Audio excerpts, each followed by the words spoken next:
and we will lose our ability to see ones and zeros. But the good thing is once the cruise stage is gone, there's another radio that will continue transmitting a tone, so that like a flashlight that will allow us to see, at least see that the vehicle is still on, and that color of that flashlight tells us a little bit what state the rover's in.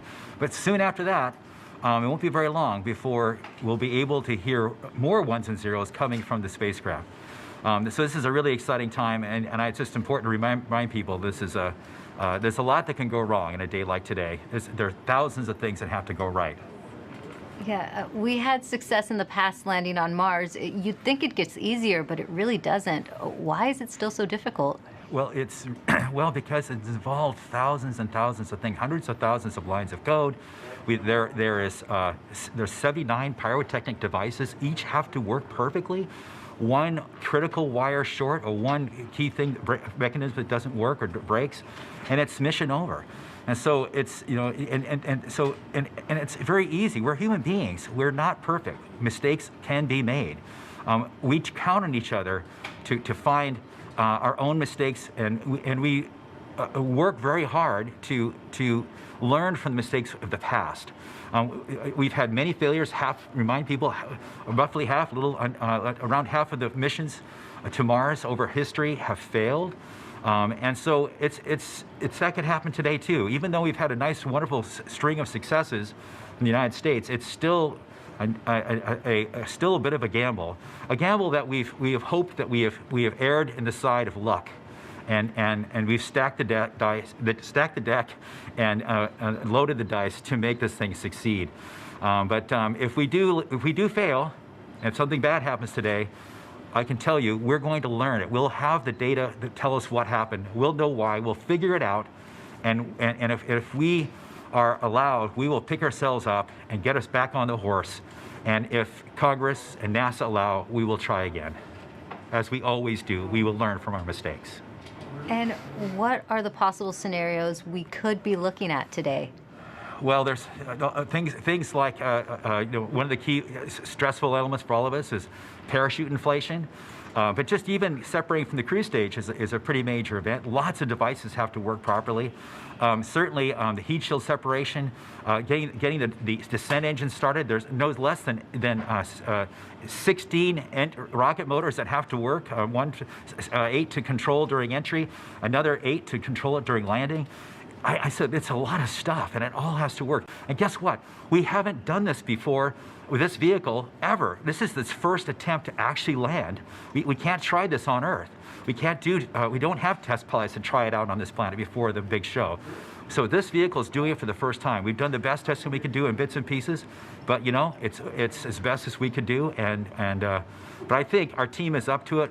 This team is the best. It's a diverse, intelligent, amazing group of people. People from all over the world who worked on this, not just here in California, but all over NASA, contributors from aerospace, universities, countries around the world. It is just an incredible, remarkable engineering achievement, and I am just so proud of this team. Thanks, Rob. Now, let's listen back into mission control. Flight, we're about 14 minutes from entry interface. The vehicle is currently preparing the heat rejection system that has kept the thermal system cool inside the air shell for about the last 6 months. This will allow the spacecraft to more easily cut the line in upcoming cruise stage separation, which is under 4 minutes now.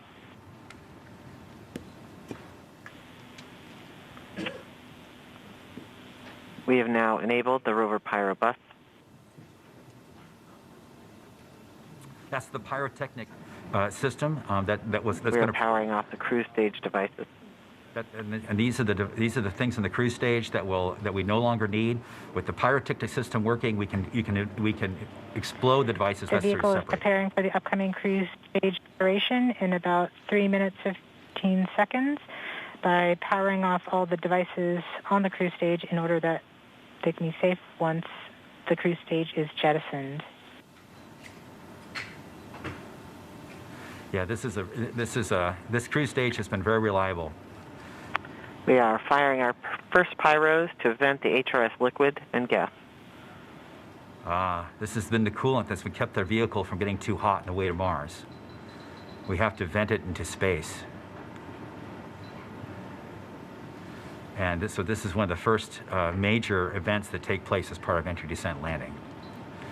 The HRS vent anchor is complete. Yes. We will see the next anchor in approximately 3 minutes.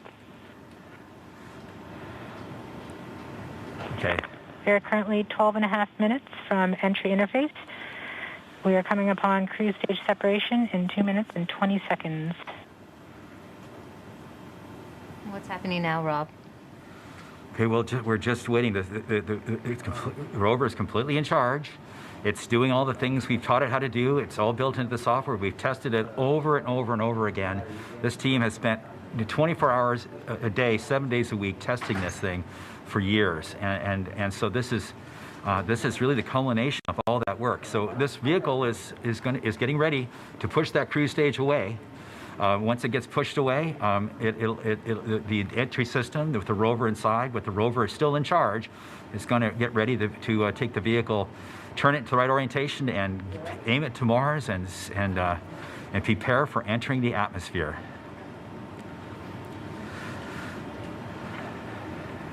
This won't be long. Be prepared for this event. We're about 1.5 minutes from cruise stage separation, about 11 minutes, 20 seconds from entry interface. Okay, so it's about 10 minutes from cruise stage separation till entering the top of the atmosphere. From then on and out, things happen We are fast. switching to MFSK tones.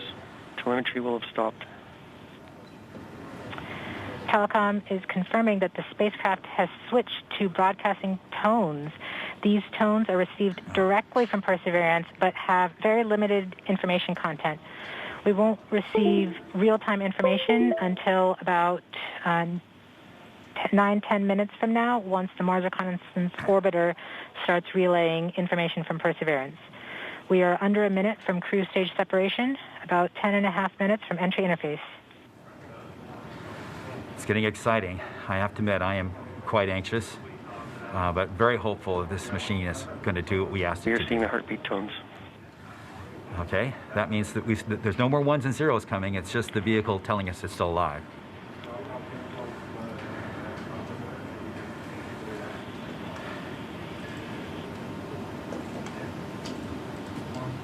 We're continuing to receive tones from Perseverance, standing by for cruise stage separation.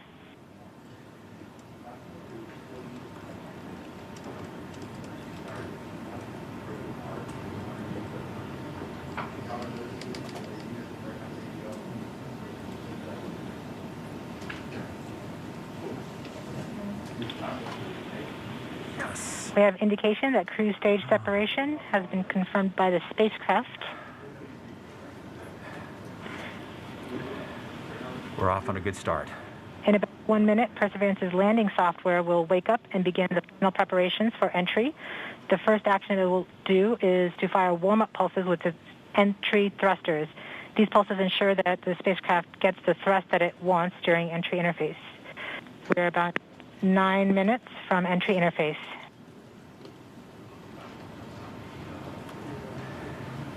Okay, so now the vehicle's on its own. It's turning itself into the direction of facing the heat shield toward Mars, and will eventually hitting the top of the atmosphere. We're not far away. This is going to go very quickly from here on out.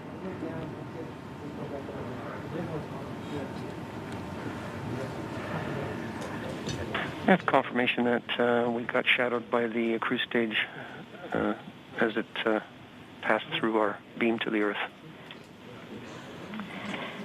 Telecom indicated actually that we could see a signal that the cruise stage went between the Perseverance entry capsule and Earth. So we saw a little blip, the data stream indicating the cruise stage separation. We have confirmation that the vehicle has started warming up those entry thrusters. Warm-up pulses have begun.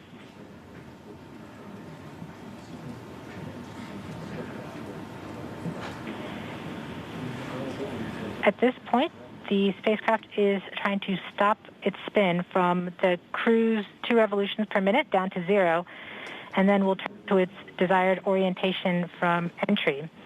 It will separate the 2 balance masses that has kept it balanced during all of cruise. This will allow the entry capsule to have lift when it enters the atmosphere. We have confirmation that the spacecraft has turned to the desired entry attitude. We're about 7.5 minutes from entry interface. Okay, the vehicle is pointed in the right direction. The thrusters are warmed up and doing their job. And now we've spun down from 2 revolutions per minute that the vehicle had the whole way to Mars. It was a spin-stabilized spacecraft. And then from here on out, it's going to just be a bullet and can control its orientation and attitude via rockets on the back of that back shell. Points carrier lock. Sorry, the DTE from Radio Science from Green Bank reports carrier lock. They see the carrier on the downlink.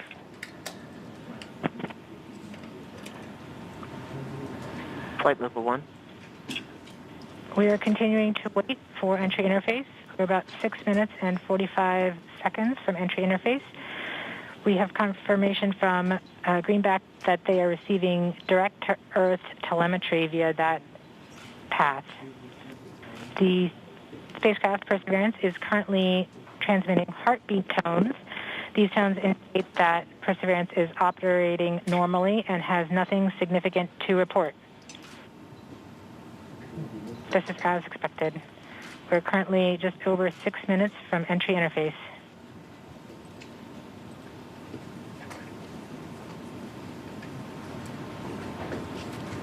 Okay, and now we wait.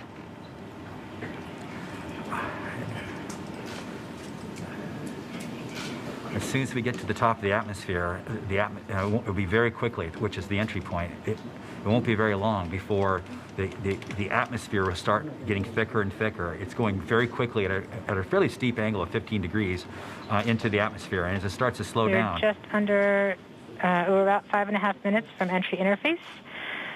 We're still receiving heartbeat tones. We expect to continue receiving heartbeat tones until about 5 minutes after entry. At that time, Perseverance will be no longer in view of our antennas here on Earth. About 90 seconds prior to entry, the Mars Reconnaissance Orbiter should begin receiving telemetry from Perseverance and streaming it to Earth in near real time. There are a few expected short outages, such as when we have a plasma blackout or when we enter the peak heating phase. Aside from these outages caused by the plasma blackout, antenna switching, or high dynamic events, spacecraft events, we should have telemetry until about 90 seconds after landing. A plasma blackout is when the signal from Perseverance isn't strong enough to make it through the superheated, super fast air flowing around the spacecraft all the way down to Earth. Once the temperature drops below that peak heating, we do reacquire the signal from Perseverance.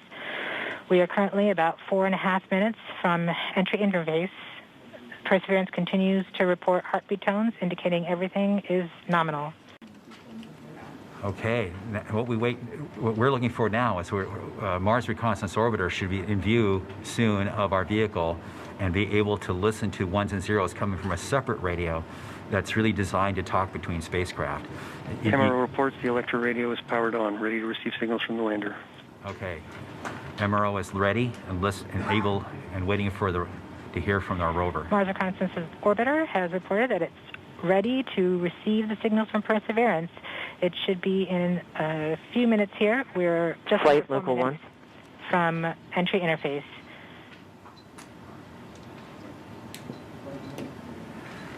We don't need these ones and zeros, as Swati said, but to land safely, but we really need it for our own health and well-being today to keep our nerves under control. But around this time, a second spacecraft, Maven, should begin picking up telemetry from Perseverance and will continue to record that telemetry until several minutes post-landing. We won't get that data for several hours after landing as it's being recorded and then will be forwarded to Earth later. We are continuing to receive heartbeat tones, indicating that everything is nominal. We're currently at about 3 minutes until entry interface. Okay. Very soon we'll be getting ones and zeros, I hope, from our radio on the rover.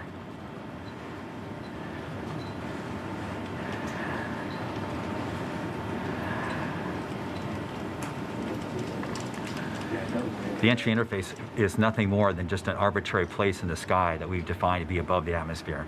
But from that point on, there's definitely atmosphere, and above it there isn't. We are 2 minutes from entry interface. Perseverance is to transmit heartbeat tones, indicating everything is nominal.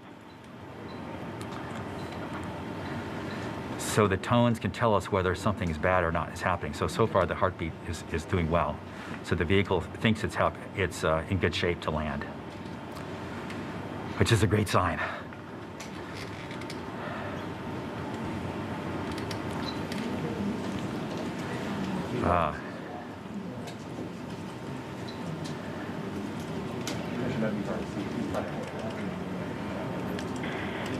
We're just under 2 minutes from entry interface.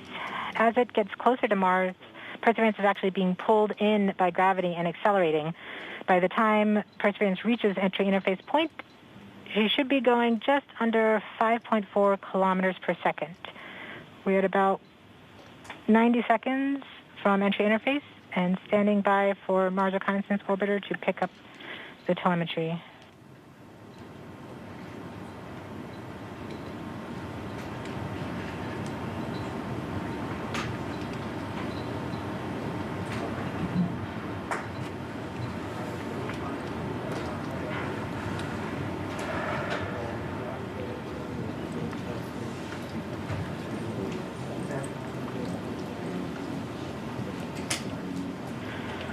We are 1 minute from entry interface.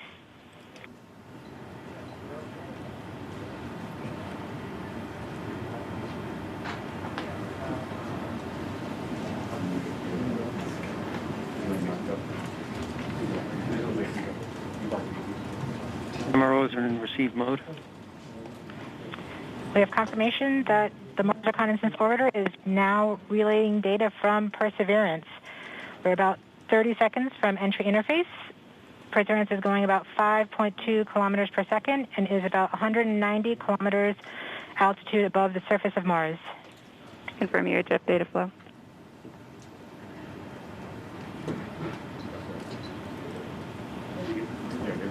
About seconds from entry interface. 5.3 kilometers per second and an altitude of about 150 kilometers from the surface of Mars.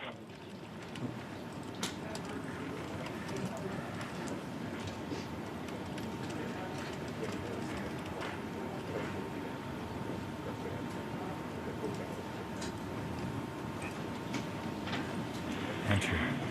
We have confirmation of entry interface. Perseverance is currently going 5.3 kilometers per second at an altitude of about 120 kilometers from the surface of Mars.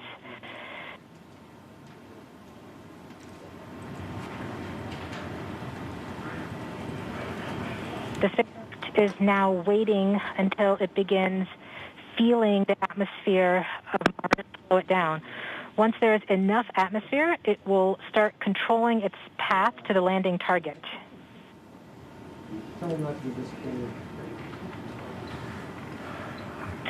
Navigation is also confirming that we can see a little bit of that slowdown of the atmosphere on the Perseverance entry capsule.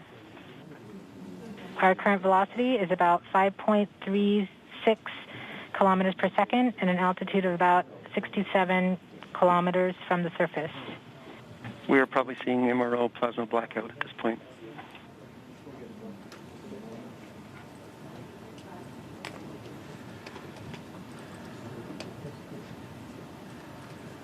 The vehicle should be doing its turns right now. MRO has lost lock.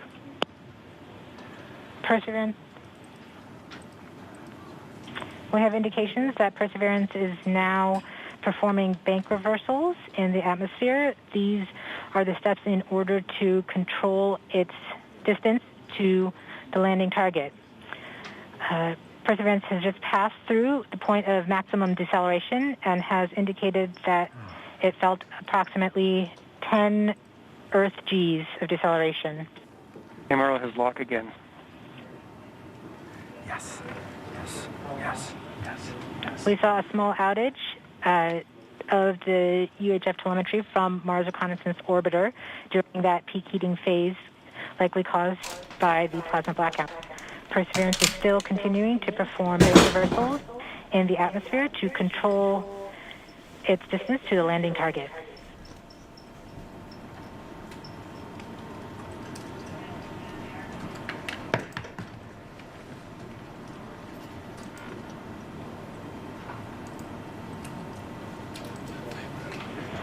Perseverance is going about 1 kilometers per second at an altitude of about 16 kilometers from the surface of Mars. We have entered heading alignment, which means Perseverance is no longer trying to control the distance to Mars, to the target on Mars, but instead is flying straight to the target.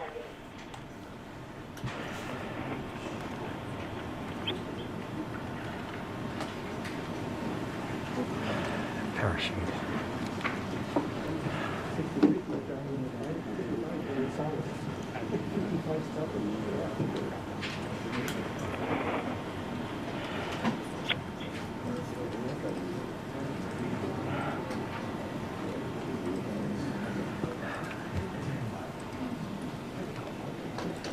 Our current velocity is about 550 meters per second at an altitude of about 15 kilometers from the surface.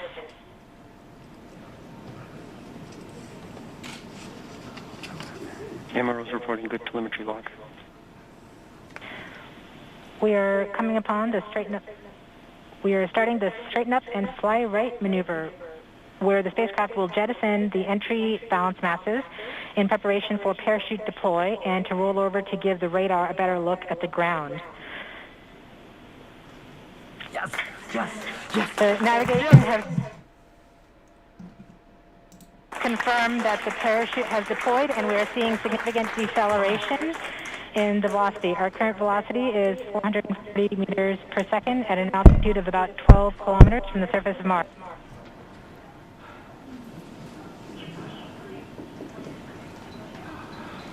Eso es, mi gente, vamos, ahí vamos. Estamos llegando donde los marcianos, que es lo que. Yes. Perseverance is now slowed to subsonic speeds, and the heat chill has been separated. This allows both the radar and the cameras to get their first look at the surface. Current velocity is 145 meters per second at an altitude of about 9.5 kilometers above the surface.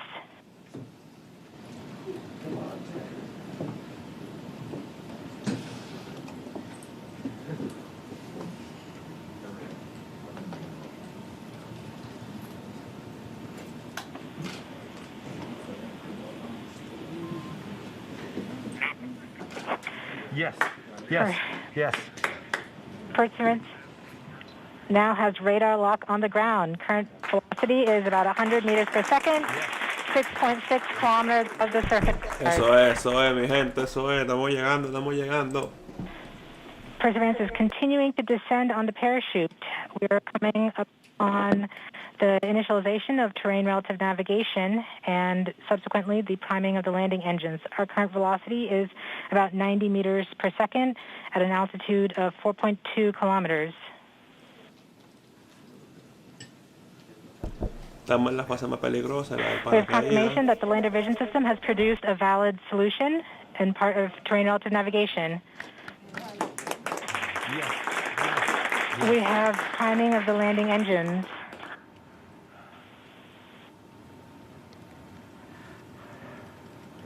Current velocity is 83 meters per second at about 2.6 kilometers from the surface of Mars. We have confirmation that the back shell has separated. We are currently performing the divert maneuver. Current velocity is about 75 meters per second at an altitude of about a kilometer off the surface of Mars. TRN Safety Bravo. We have completed our terrain relative navigation. Current speed is about 30 meters per second, altitude of about 300 meters off the surface of Mars. 300 metros.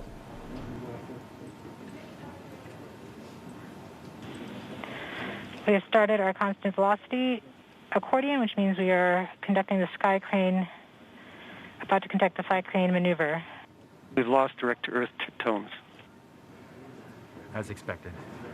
As expected. Sky crane maneuver has started. about 20 meters off the surface.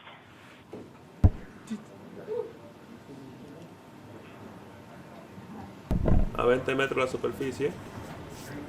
We're getting signals from MRO. UHF is good. Touchdown confirmed. Perseverance safely. Llegó bien, mi gente. Estamos haciendo historia 2021.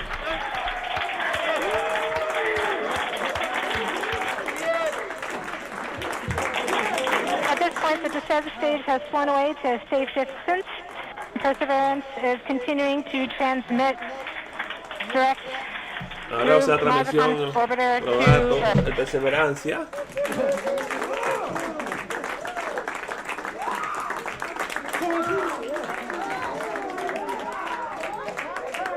Gracias al equipo de Lamis Video Game por traer la transmisión en vivo, Lamis 007 en YouTube, Lamis 007 en Twitch. Muchas gracias por el apoyo que nos ha dado la NASA aquí. Thank you very much. You're welcome, my friend. All right, all stations. We got it. Thank you. So Lamis W7. Wow. This is so exciting. The team is beside themselves. It's so surreal. Stay tuned. We might get some pictures. That'd be great.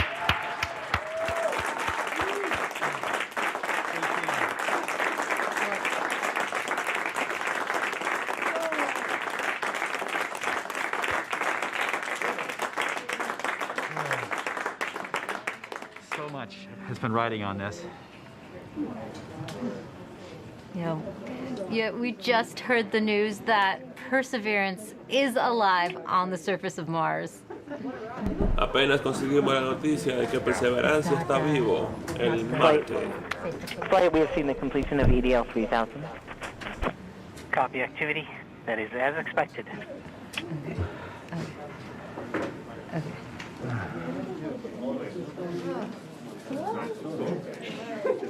MRO is still seeing a strong signal from the lander.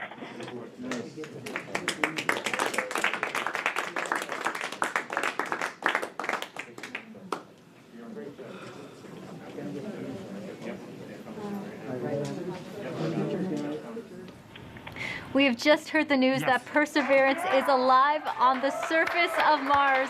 Congratulations to the mission. Perseverancia está vivo en la superficie de Looks Marte. like we have some more news Felicidades a in. la It looks like we're getting misión. the first image.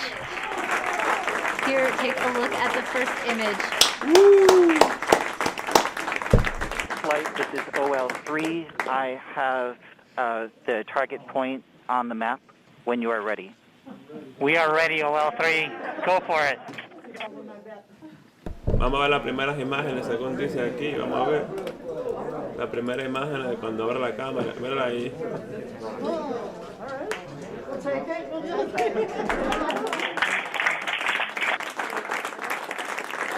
Flight, I'll be moving in, showing you the safe zone that we've landed in.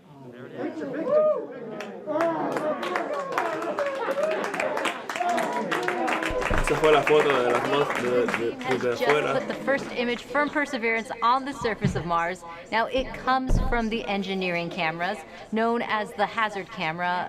This camera is mainly used to help the rover drive safely around Mars, and we will get higher resolution photos later in the day. Look at that, right? You get the safe. Look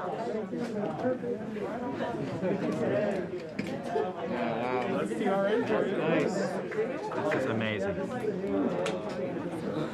Here's Andrew.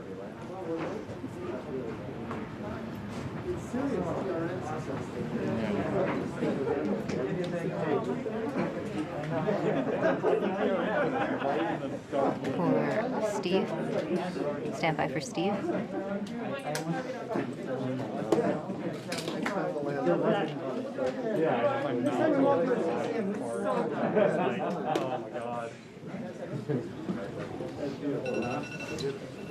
You did it. You did it. You did. You led the team. You made it happen, man. Congratulations, Jordan.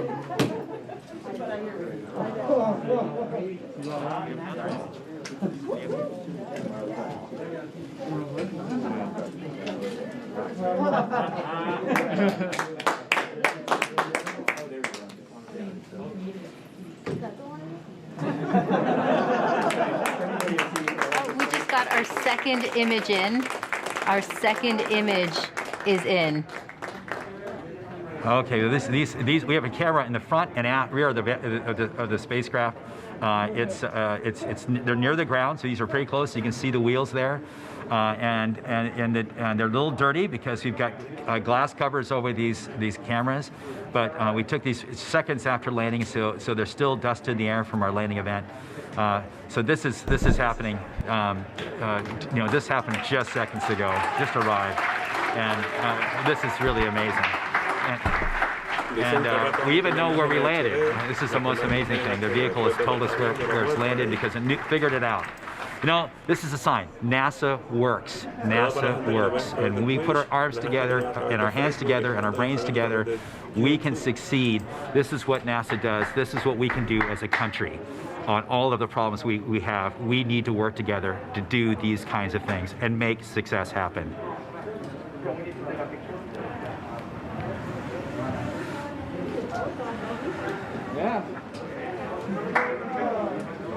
And joining us now is the acting administrator of NASA, Steve Jurasik. Steve, welcome and congratulations. Hey, thank you. What an amazing day. And how does it feel to have another rover on Mars? It's amazing to have Perseverance join Curiosity on Mars, and just a credit to the team. I mean, just what an amazing team to work through all the adversity that goes and all the challenges that go with landing a rover on Mars, plus the challenges of COVID, and just an amazing accomplishment. And what does this mean for NASA and its future plans? So for robotic exploration, every time we execute a mission with new instruments, we discover new things and things we never thought we would discover. So that always informs our future robotic missions, both landers, rovers, and orbiters. This mission also has technology on it. One of the cool things is the Ingenuity helicopter. It's an experiment on this mission, but if it's successful, we can use it as an science observation platform by putting instruments on it, and also use it as a scout for future rover missions. And then just the entry, descent, and landing capability. It'll allow us to land more larger, more ambitious robots on the surface of Mars. And then for human exploration, we have the Mars Entry, Descent, and Landing Instrumentation, which is going to give us EDL information. We have the Mars Environmental Dynamics Analyzer. It's going to give us properties, size and properties.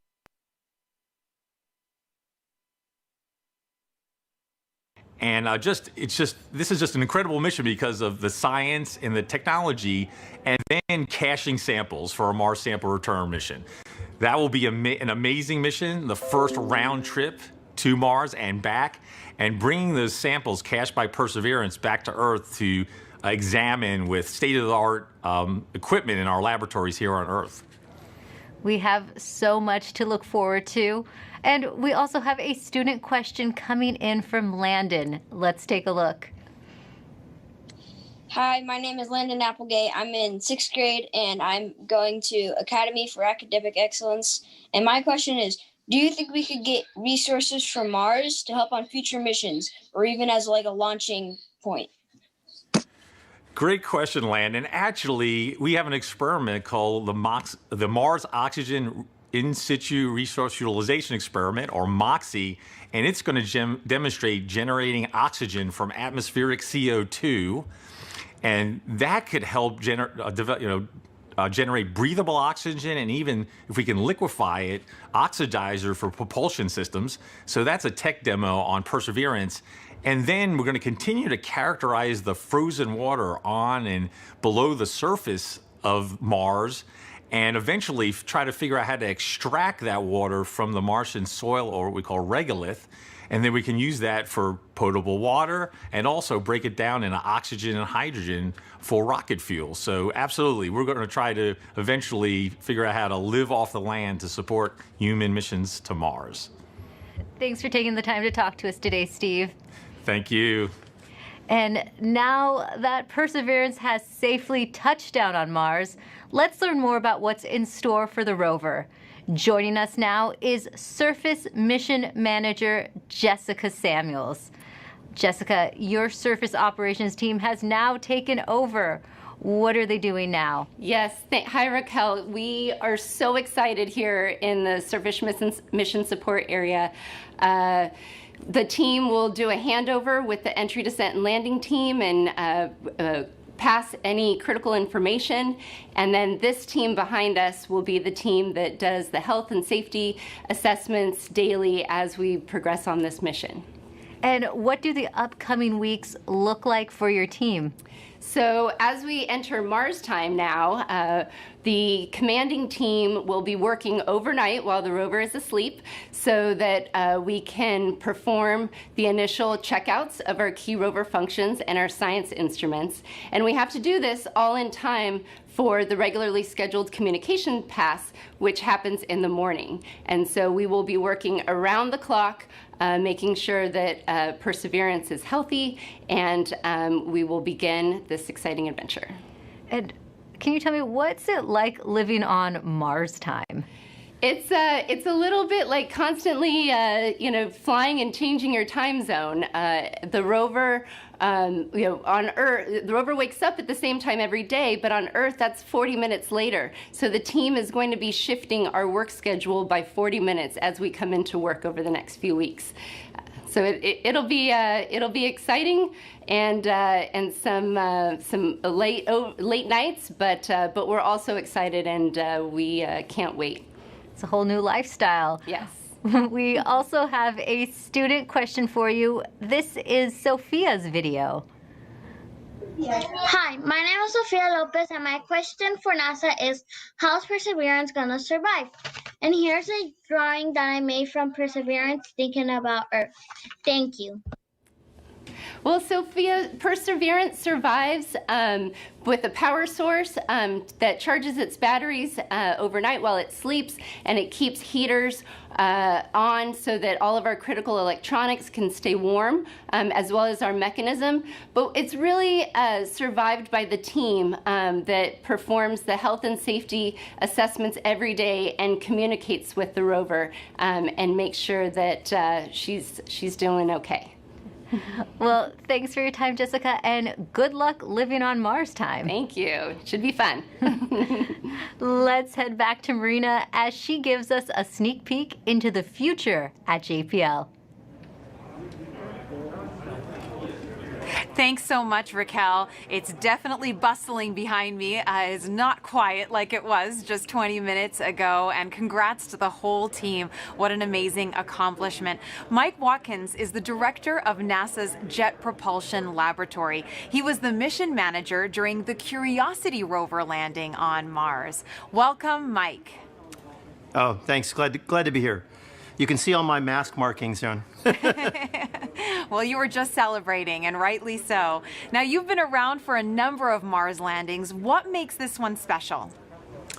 Well, two things. I mean, it's the biggest and best rover we've ever sent to Mars, and it can really, do amazing things in terms of, its own scientific exploration of this habitable environment, at Jezero. But, it's also, as you've heard today, it's the first step in Mars sample return. So really, it's not only doing its own mission, it's setting us up for a series of missions and to bring those samples back. And, a lot of the effort to develop the rover was specifically designed, for that sampling and caching system. It's one of the most complex robotic systems ever made. And having it down safely means Mars sample return continues right on course, and we are moving forward. Wonderful. Now, JPL has a long history with robotic space exploration. Why do you think it's so important to continue to push those boundaries? There's a lot of reasons. I mean, obviously, for places that are far away, like Mars, and even farther away, like Europa, right now, robotic exploration is the only way we can make those scientific discoveries and really understand these early habitable environments. In the case of Europa, maybe it's even still habitable. And, we're not ready to go there with astronauts yet, but the robots are ready to go there. And so we always, are forerunners and pathfinders of human exploration. And we start by sending, our eyes and arms there in the form of a robot. And it is just fantastic to be able to do that. And